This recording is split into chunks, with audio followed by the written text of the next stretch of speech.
9 மாதங்களாக விண்வெளியில் சிக்கியுள்ள Sunita Williams SpaceX Dragon விண்கலம் மூலம் வரும் 16ஆம் தேதி பூமி திரும்புவார் என நாசா அறிவித்துள்ளது. இந்திய வம்சாவளியைச் சேர்ந்த நாசா விண்வெளி வீராங்கனையான சுனிதா வில்லியம்ஸ் 9 மாதங்களுக்கு பின் பூமிக்கு திரும்புவதாக தகவல் வெளியாகியுள்ளது. விண்வெளி வீரர்களான சுனிதா வில்லியம்ஸ் மற்றும் புட்ச் வில்போர் ஆகிய இருவரும் ஆய்வுக்காக கடந்த ஆண்டு ஜூன் மாதம் சர்வதேச விண்வெளி ஆய்வு மையத்திற்கு சென்றனர். 8 நாள் பயணமாக விண்வெளி மையத்திற்கு சென்ற இருவரும் விண்கலத்தில் ஏற்பட்ட தொழில்நுட்ப கோளாறு காரணமாக 9 மாதங்களாக விண்வெளியிலேயே சிக்கியுள்ளனர்.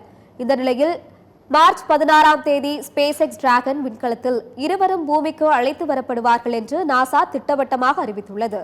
மேலும் சுனிதாவும் வில்மோரும் விண்வெளி நிலையத்தில் நிறுத்தப்பட்டுள்ள ஸ்பேஸ் எக்ஸ் க்ரூ 9 மிஷன் விண்கலத்தில் பூமிக்கு திரும்புவார்கள் என நாசா தெரிவித்துள்ளது.